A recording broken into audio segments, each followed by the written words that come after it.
Assalamualaikum warahmatullahi wabarakatuh. Alhamdulillahirabbil alamin wa bihi nasta'inu ala umuri dunya wa ala alihi washabihi wasallim. Allahumma shalli ala sayyidina Muhammadin wa ala ali sayyidina Muhammad. Amma ba'du. Yang kami hormati teman-teman SSC semua, wabil khusus Mbah Mekar, Pak Muhajir datangan hari ini. Yang kami hormati, dalam kesempatan ini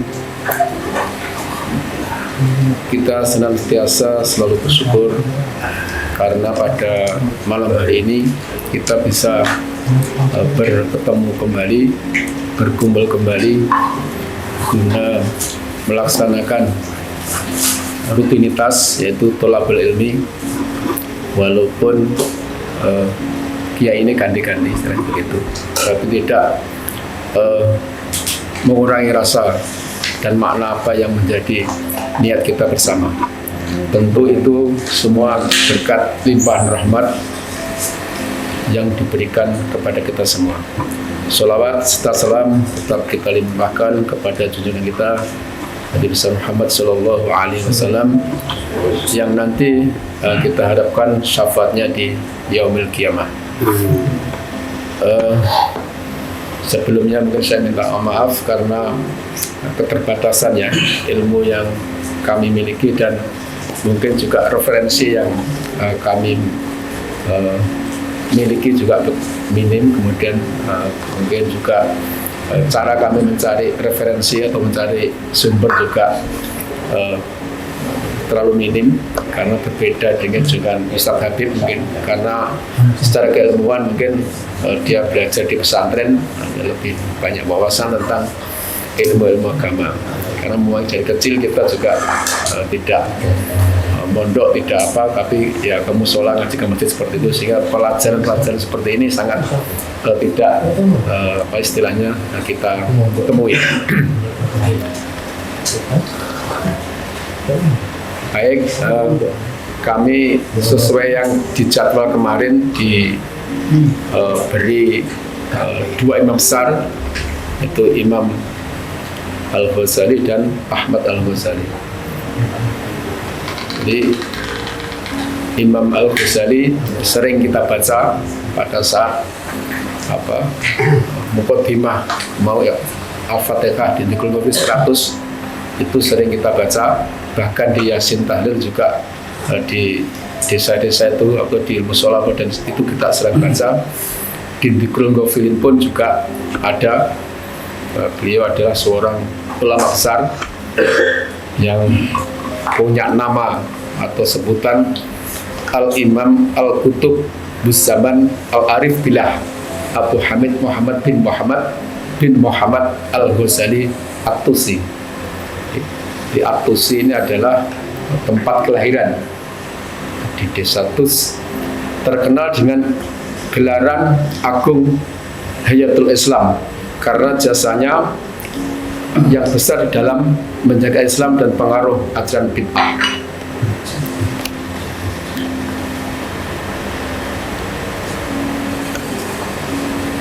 Dan aliran rasionalisme dari Yunani. Beliau lahir pada tahun 450 Hijriah bertepatan dengan 1509 Masehi di Ghazalah, suatu kota kecil yang terletak di Tus, wilayah Busarah, yang waktu itu merupakan salah satu pusat ilmu pengetahuan di dunia Islam. Ini saya googling, di Tus itu ternyata daerah Iran berbatasan dengan Tajikistan, Uzbekistan, daerah situ.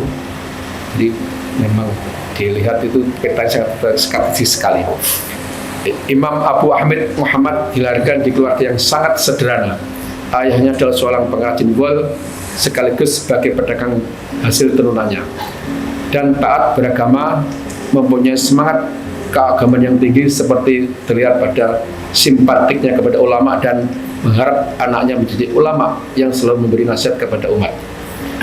Itulah sebabnya ayahnya sebelum wafat menghantar Imam Al-Ghazali dan adiknya Imam Ahmad yang ketika itu masih kecil kepada sahabat ayahnya, seorang waliullah dan ahli sufi untuk mendapatkan bimbingan dan didikan. Meskipun dibesarkan dalam keadaan keluarga yang sederhana, itu tidak menjadikan beliau merasa rendah atau malas. Justru beliau bersemangat tinggi dalam mempelajari berbagai ilmu pengetahuan, sehingga kemudian beliau menjelma menjadi seorang ulama besar dan seorang sufi. Tentang nama beliau, ini adalah bukti cinta para ulama terhadap beliau, sehingga nama beliau menjadi perbincangan dalam medan ilmu. Berkenaan hal itu, para ulama nasab berselisih pendapat dalam penyadaran nama Imam Al-Ghazali radhiyallahu anhu. Sebagian berpendapat bahwa penyadaran nama beliau radhiyallahu anhu kepada daerah Ghazalah di Tusi, tempat kelahiran beliau.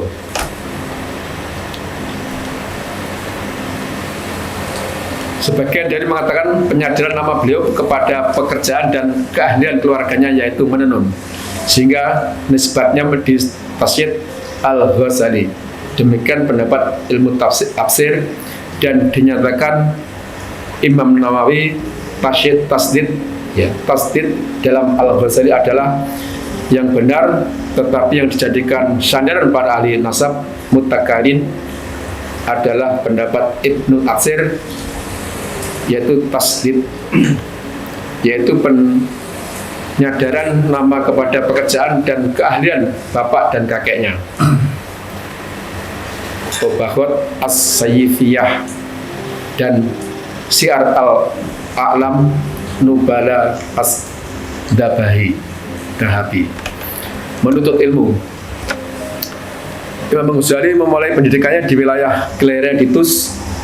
Ayahnya mengajar beliau Al-Quran dan dasar-dasar ilmu pengagaman yang lain. Beliau juga menuntut ilmu dengan sahabat karib ayahnya, seorang waliullah dan ahli tasawuf. Imam Al-Ghazali dalam perjalanan menuntut ilmunya mempunyai banyak masyayikh. Dalam ilmu hadis, diantaranya ia belajar pada Imam Abu Sal Muhammad bin Abdullah bin Hafsi. Beliau mengajar Imam Al-Ghazali dengan kitab Sahih Bukhari. Kemudian Imam Al-Bufat Al-Hakimi Atus mengajarkan Sunan Abi Daud. Imam Abdullah Muhammad bin Ahmad Al-Qari mengajarkan kitab Maulid An-Nabi, dan Imam Abu Fatyan Al-Fatyan Umar Al-Su'asi mengajarkan Sahih Bukhari dan Sahih Muslim. Begitulah bidang-bidang ilmu yang lain, semuanya dipelajari dan dikuasai Imam Al-Ghazali, seperti usuluddin, ilmu fikih, mantik, falsafah, dan tasawuf. Beliau belajar sungguh-sungguh dengan Imam Haramain sampai alim dalam fikih mazhab Asy-Syafi'i, dalam fikih mazhab Asy-Syafi'i. Khilaf atau perbedaan pendapat, perbedaan mantik, membaca hikmah dan falsafah, sehingga Imam Haramain menganggapnya sebagai lautan yang luas. Setelah Imam Haramain wafat, beliau pergi ke Baghdad dan mengajar di Madrasah Nizamiyah. Di sana beliau mengarang ilmu fikih mazhab Syafi'i, seperti kitab Al-Wasit, Al-Wajiz, dan Al-Qulasah. Dalam usul fikih pula beliau mengarang kitab Al-Mustafa, kitab Al-Manqul, Bidayatul Hidayah, Al-Malud, Fikir Fil Khilafiyah, dan banyak kitab lain dalam berbagai bidang ilmu.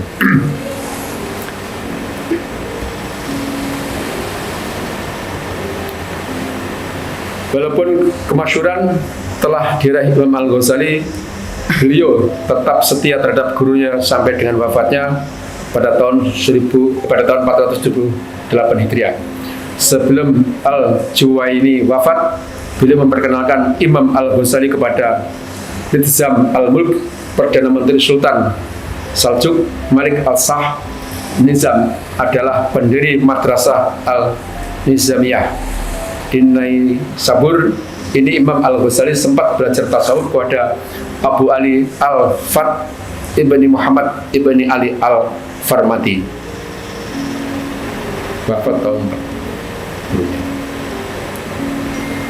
Setelah gurunya wafat, Imam Ghazali meninggalkan Naisabur menuju negeri Askar untuk berjumpa dengan Nizam Al-Mulk di daerah namanya semakin populer dan disegani karena keluasan ilmunya. Pada tahun 484 Hijriah atau 1091 Masehi, Imam Al-Ghazali diangkat menjadi guru besar di Madrasah Nizamiyah. Selama mengajar di madrasah dengan tekunnya, Imam Ghazali mendapat falsafah seorang secara otodidak, terutama pemikiran Al-Farabi, Ibn Sina, Ibn Mishkawih, dan Ikhwan Al-Safa. Penguasaannya terhadap falsafah terbukti dalam karyanya seperti Al-Maqasid, Falsafah Tahaful Al-Falasiyah. Pada tahun 888 Hijriah, Imam Al-Ghazali dilanda keraguan terhadap ilmu yang dipelajarinya berkenaan dengan hukum teologi dan falsafah, sehingga beliau menderita penyakit selama 2 bulan dan sulit diobati. Karena itu, Imam Al-Ghazali tidak dapat menjalankan tugasnya sebagai guru besar di Madrasah Nizamiyah. Akhirnya beliau meninggalkan Baghdad menuju kota Damaskus, Syria. Di sana beliau melakukan uzlah, riyadhah, dan mujahadah selama 2 tahun. Kemudian beliau pindah ke Baitul Maqdis, Palestina, untuk melakukan ibadah serupa. Setelah itu ia bergerak hatinya untuk menunaikan ibadah haji dan menziarahi makam Rasulullah SAW. Sepulang dari Tanah Suci, Imam Al-Ghazali mengunjungi kota kelahirannya Al-Ditus. Di sanalah beliau tetap berkhalwat selama 10 tahun. Dalam masa itulah beliau menulis karyanya yang terkenal Ihya Ulumuddin. Di murid-muridnya Imam Ghazali, tidak saya sebutkan, Abu Tahir Ibrahim, Abu Fat Ahmad, Abu Talib, Abu Hasan Al-Jamal, dan banyak sekali saya sebutkan. Karangan juga banyak sekali yang saya sebut tadi, salah satunya Maqasid Al-Masalafiyah, kemudian Tahaful Al-Falasifah. Banyak sekali buku-buku karangannya. Karang yang terpenting saja, terakhir, wafat Imam Al-Ghazali pada saat Isnin 14 Jumadil Akhir 505 Hijriah atau 19 Desember 1111 Masehi, ditus dengan kitab hadis di atas dadanya. Jenazah beliau dikebumikan di makam Al-Tabaran bersebelahan dengan makam penyair besar yang terkenal, yaitu Firdaus. Makam Imam Al-Ghazali yang benar telah dijumpai oleh para arkeologi di Khurasan pada tahun 1400 ditus. Abdul Fajar Al-Zawzi dalam kitabnya mengatakan, adik Imam Al-Ghazali yaitu Ahmad menceritakan saat menjelang ajal abangnya pada waktu subuh hari Senin, abangku Abu Hamid mengambil wudhu lalu bersolat. Kemudian beliau berkata, bawakan kain kafanku, lalu diambil dan dicium serta diletakkan di mata sambil berkata lagi, aku patuh datang untuk masuk kepada malaikat. Kemudian Al-Ghazali mengunjurkan kakinya dan menghadap ke kiblat dan wafat sebelum matahari terbit. Diceritakan bahwa Syekh Abu Hasan As-Sadali bermimpi bahwa ia melihat Nabi SAW menunjukkan Imam Al-Ghazali kepada Nabi Musa dan Nabi Isa sambil bertanya kepada kedua mereka, Imam Al-Ghazali adalah adik kandung dari sang Hidayatul Islam Imam Abu Hamid Al-Ghazali lahir di Tus. Ini nanti pada tahun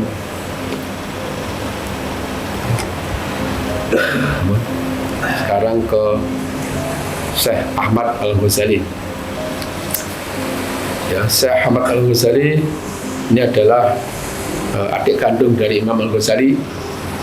Kalau Imam Muhammad Al-Ghazali dijuluki Hidayatul Islam, maka Syekh Ahmad Al-Ghazali jadi bapaknya para arifin.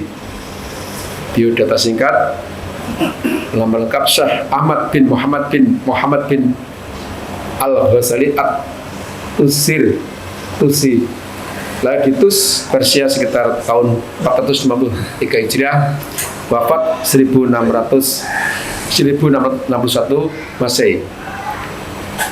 Di Baghdad dengan gelar Khutbul Israt, Sultanul Arifin, musyikul kamil. Beliau lebih banyak di bidang tasawuf dan irsyad dibanding kakaknya yang ahli fikih, usul dan filsafat. Kemuliaan dari Syekh Ahmad Al-Ghazali yaitu ahli ma'rifat, cinta dan cinta ilahi. Syekh Ahmad gurunya para wali besar. Majelis di Baghdad dihadiri wali dari seluruh dunia. Bahasanya bukan fikih tapi cinta kepada Allah. Kitab terkenalnya adalah Sawanih, isinya tentang cinta ilahi, syauq dan fana, dibaca pada ahli sufi sampai sekarang. Gurunya para wali besar, banyak wali kutub berguru ke beliau, diantaranya Syekh Abdul Qadir Al-Jilani radhiyallahu, Sultanul Auliya, pernah hadir di majelisnya dan sangat hormat Syekh Al-Dailani, Syekh Abu Najid, Syekh As-Surawardi, pendiri tarekat Surawardiyah. Syekh Abdul Qadir pernah berkata, aku tidak pernah melihat orang yang lebih ma'rifat kepada Allah selain Syekh Ahmad Al-Ghazali. Karomahnya ditus, karomahnya adalah tahu isi hati. Murid beliau bertanya, beliau sudah jawab duluan. Bisa hadir di dua tempat, diwariatkan kalau ceramah di Baghdad, padahal jasanya juga terlihat di tuts, air mata darah, karena saking cinta kepada Allah, kalau zikir ia matanya sampai keluar darah. Zuhud dan tawadhu. Walaupun adiknya Imam Ghazali yang sangat terkenal, beliau tetap hidup sederhana, pakaian tambalan, makan roti kering. Pesan beliau, ilmu tanpa cinta itu kering, amal tanpa cinta itu capek. Perbedaan dengan Imam Al-Ghazali, kakaknya, Imam Ghazali adalah alim dalam bidang fikih, usul fikih, filsafat. Tapi kalau adiknya adalah tentang ma'rifat, cinta ilahi. Sampai di situ, sampai di sini yang bisa saya sampaikan, karena ya juga tadi keterbatasan ilmu yang kami miliki, itu pun hasil googling ya dari apa yang kami peroleh. Memang karena tadi referensi sangat minim.